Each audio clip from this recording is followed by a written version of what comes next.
Electric Cafe.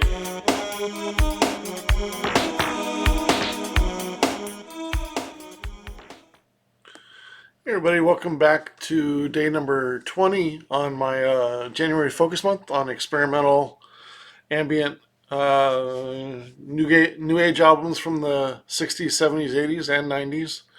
Um, this album review is on Arthur Russell's 1986 album called World of Echo. I, for the life of me, I cannot remember where I first heard Arthur Russell's album, but I know it was from this album. Um, It must have been in the early 2000s, maybe about 20 years ago. Um, I find Russell's life and career very interesting and also a little bit sad as well, because he passed away when he was only 40. And some parts of his story is a little bit lonely, I suppose, and then some of his story is very exciting. And, he was born in Iowa, moved to New York.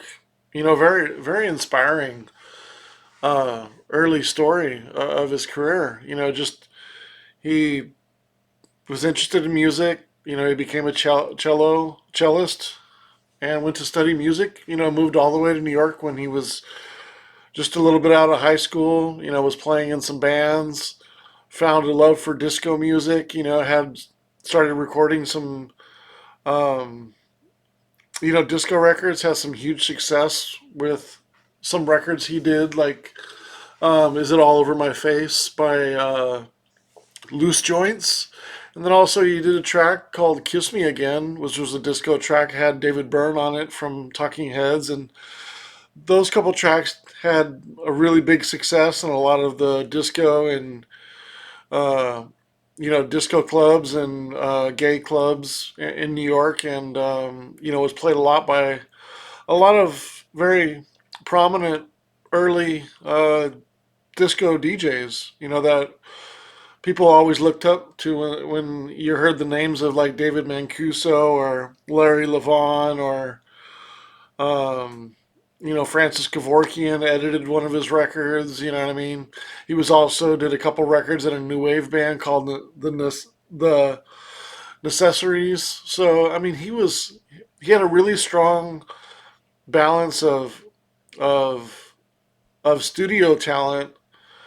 Um, you know, Obviously was a strong became a strong producer, composer, and singer very quickly, and did a lot of unique music and did a lot of music. And unfortunately, he was such a perfectionist that maybe a lot of it didn't get out, and so his the interest in his music has just grown over the last years as people have discovered him. And he passed away from AIDS in 1992, unfortunately, but he left us with a lot of hundreds and hundreds of cassettes and lots of music that is still being uncovered and released, and still being found, and he's still being found as a musician and being discovered, and I think that's kind of the sad thing is he's getting so much notoriety and respect after he passed. But he did some great things when he was alive that was well respected and liked as well. But it seems like he's really kind of grown to another level in the past 20 years as reissues have gotten more popular and again more people have discovered his music. So it's kind of a story of there's a lot of if you're interested in his career, I would really encourage you to watch. There's a few documentaries on his career. There's also an interesting story of him recording um, the guy from um, Fast and the Furious. He sort of tried to do hip hop in the middle to late '80s, and he recorded his sort of demo.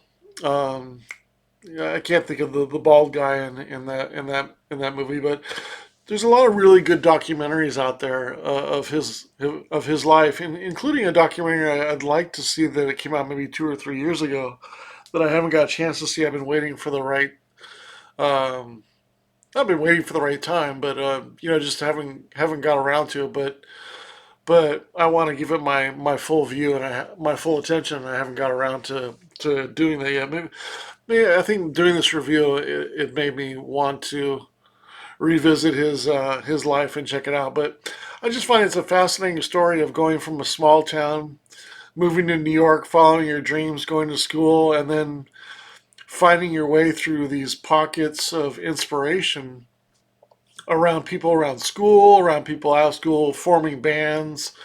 In such an exciting time like New York in the late 70s and early 80s, like disco music and punk and hip hop and all these great genres that were coming out of New York. I mean, he was involved. It seems almost in most of them in some ways, and just being inspired by being around artistic people in school and in different sort of recording groups and environments that were sort of inspiring each other and art school and things like that. And it's just and then actually having a good career enough to support yourself through it, even though it probably was tough in the 80s being a obscure artist. But he lived in the same apartment for almost 20 years until he passed away. Um, so there's a lot of kind of uh, it's just an interesting story of somebody who took a chance and was passionate about something artistic and really drove him to become who he is. And there's some sadness in there too because he passed away again. But there's a lot of it's a interesting story, of and I think the goodness that comes out of it is that his music is living on well past he could ever strive to live to. So that's kind of the beauty of like recording music and things like that. When you come across a producer like this, you may have gone and passed away, and maybe a lot of people that knew you don't remember you, but his music's going to live on for forever. And I wish I would hope there was some way that he knew this was going to happen, or at least some sort of um, peace in his mind as he was feeling ill, that his music would live on and well past and be found and respected a lot. It's kind of that story of being a Van Gogh, dying penniless and not respected, and your career sort of evolved after you pass away over decades and decades to where you're kind of considered like a genius. And Arthur Russell is certainly in that category as a sound sculptor or experimental artist, or just all the styles that he's done. But he's just so varied and so unique, and his recording techniques, that he's just growing and growing in respect as people find his music. And there's no other where to start than this album here. This is actually my I still it's really funny too. This is actually about this in 2006, and it's still sealed. I've never got around to listening to the record. At the time, um, a few years later in 2016, I am coming across the CD, and that's when I bought it, and I decided to keep that sealed and just listen to the CD. And so around 2013 or 14, when I got this, then I started really to listen to his music a lot more and play this record, and really my interest in his music really kind of uh, was fueled by this release finally getting on CD. For some reason, I never got around to buying to listening to that record, and sometimes that happens with my music. With buying music is because I buy a lot of music sometimes, and you want, like, I knew this record was special because I had already been hearing a lot about it even 20 years ago. And so you always kind of have like the special time and special place to play like a certain record that is going to be special. And then for some reason, from 2005 to 2013, that just never came around where I felt like giving its due and playing the record, which is really strange. And then I came across CD, and I was like, oh well, since I hadn't played the record, I might as well play the CD. So, and then now I feel bad after doing that I didn't play his record for a good 10 years until I got the CD. But sometimes that happens when you buy a lot of music. But yeah, let's get into the review of the album. There's 14 tracks on here. When you think of the sound on here, it's kind of like an abstract folk music. It's experimental. It's definitely minimal. His recording techniques are really interesting. The way he plays his cello. Sometimes the cello sort of sounds like a different instrument. Like it could be a guitar, maybe even, or it could be even a violin or something like that. He plays it in such a unique and abstract way, and then the recording of it is really interesting too, to where it seems to be always it. There's different microphone techniques I'm sure he's doing and certain effects he's putting on it that it sounds like it just sounds different a lot of times. Throughout each song, um, it's never like the same recording. Like if you were going to record a band and you were going to record 10 songs, all 10 songs are going to be mic'd the same way by that drummer. 10 songs are going to be mic'd for the most part the singer. He's going to come in every day and probably have the screen on there on the front, and it's going to be the same microphone. He's not using, a lot of artists don't use different microphones, so they want to keep the cohesion of the album the same, and they just don't think about, oh, what would it sound like if I sang on this particular microphone? What if we changed the microphone placement on our drums for this track? And it seems like he did that almost on every song, where it was like, I have an idea for a song and I'm going to record it totally different than the last one. Although there is a cohesive element to all the songs, because it's mostly him singing by himself playing an instrument, and then post production he's doing maybe some kind of like light drum work, or there's some rhythm or something like that, or some effects or things like that. But for the most part, it's to be cohesive, but to be so different through the effects and through the recording of those instruments is really unique.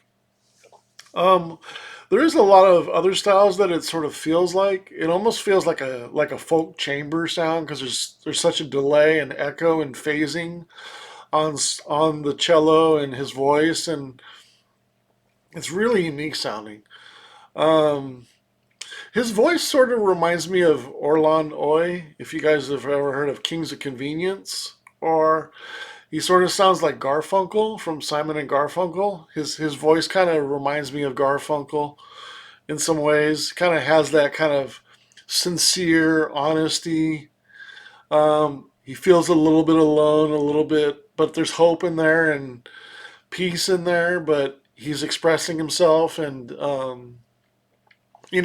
a little bit of aloneness in there as well.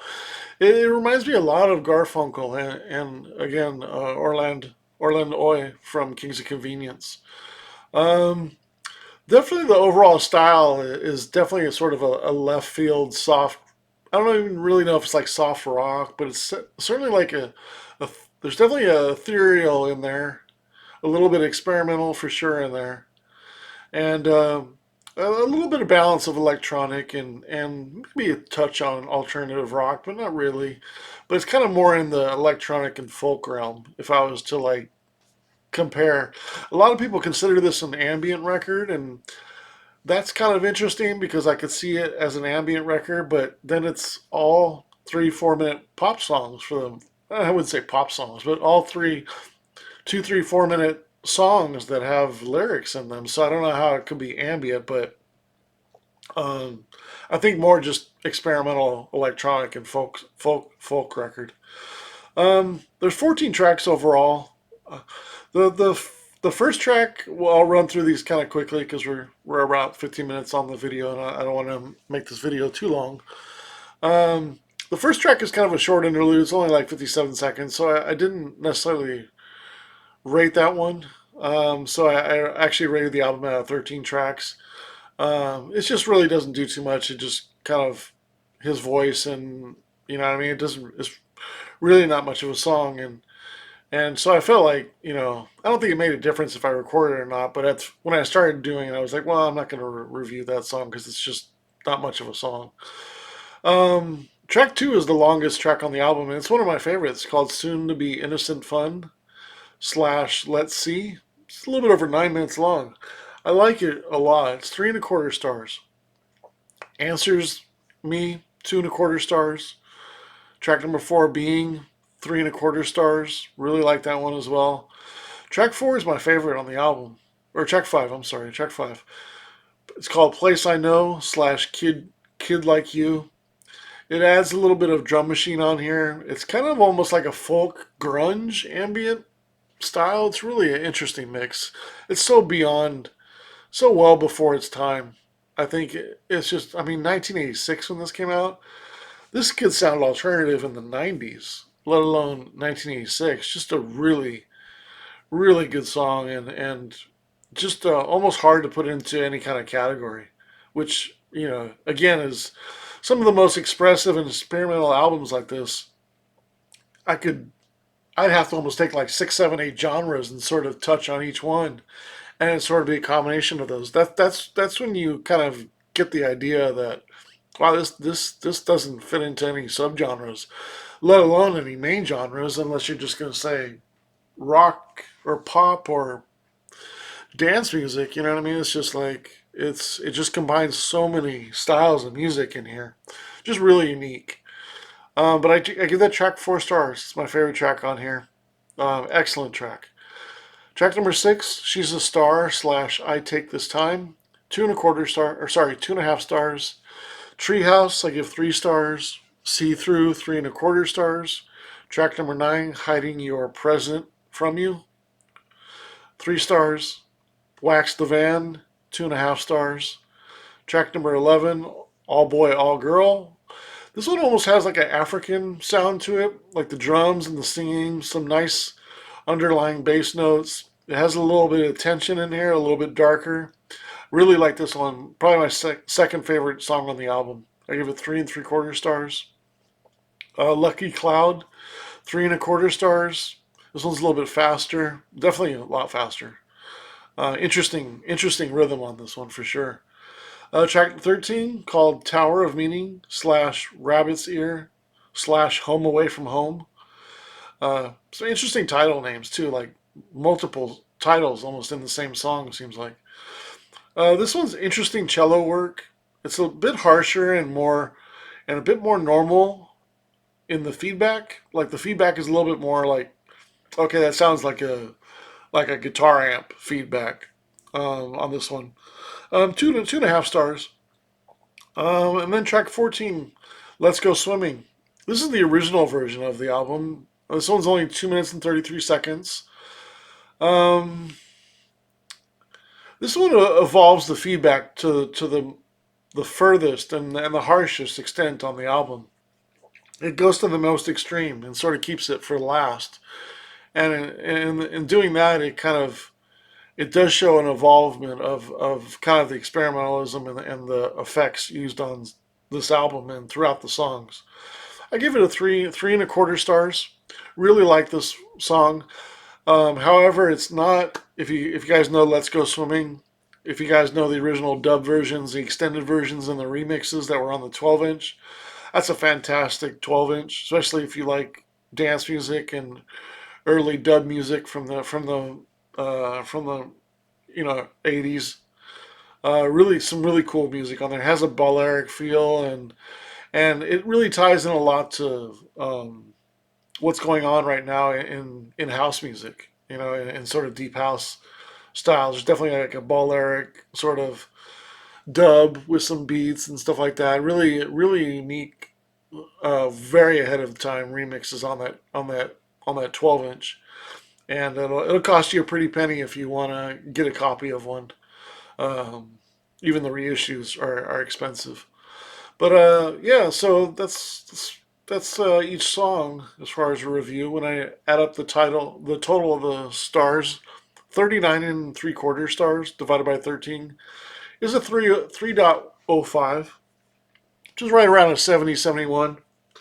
But considering the emotion on this album and the recording techniques and the story behind it and Arthur as an artist and just the expression on here and and in some ways it is a hard album to review as well because a lot of the songs do sort of sound familiar, but the whole of the album is way ahead of the time and definitely uniquely recorded as well. And again, how expressive it is and the techniques in recording it's just very ahead of the time as well. So I gave it a few extra points and settled on a 75 out of 100, right in the middle of very good.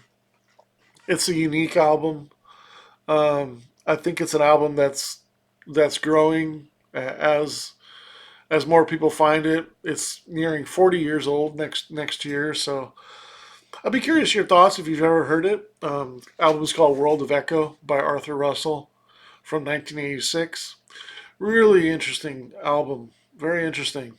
If you're interested in folk and ambient music, or you want a unique singer that is very honest and sincere and purvey. I guess it's hard to hear what he's singing about. I have to look up the lyrics, and I did look up lyrics on a few songs to sort of get the idea of what he was singing about, but I didn't check all of them. But definitely some lyrics to look at and while you're reading as well, while you're listening to as well, and sort of try to understand where he's coming from and what's on his mind and how he's feeling and you know, and I think if you do that, it really kind of ties to his voice and you know the minimalism on here, and also like a lot of the effects and stuff like that, and just the unique sound on here.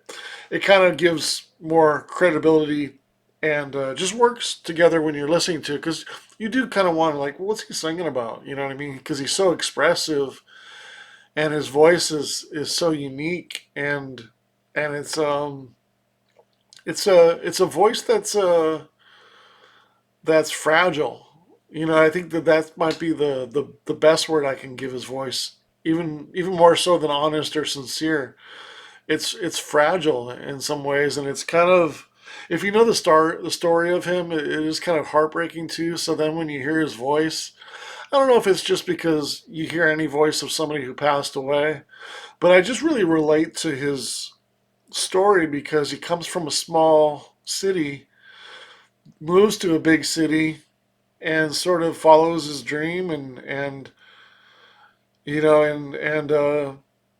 finds his way, but still there's a loneliness in there and sort of him passing away in there too. That it kind of makes it a little bit romantic in some ways as well, just the overall story, and it's kind of a sad ending too. So it's um, but then there's a rebirth of his music moving on too. So there's that as well. So just the whole story and when you hear his voice, it just kind of lends all itself to becoming kind of a not only a different sounding album, but just it moves you to a different level of appreciation in music and liking music. Just moves you to a whole new level because you know the story and maybe you're reading the lyrics and but even if you don't read the lyrics and you don't know the story, like you listen to this album and it makes you kind of wonder about him as a person and what really inspired him to sort of write these songs in some ways.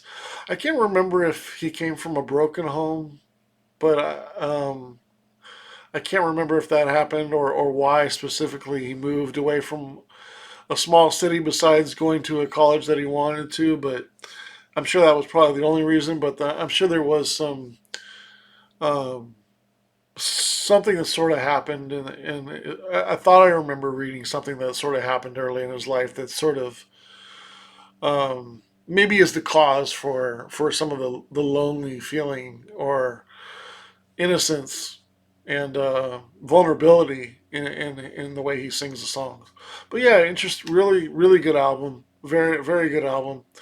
Can't recommend it enough. Check it out, 75 out of 100. I'd be curious to know your thoughts on Arthur Russell's World of Echo. All right, thanks so much.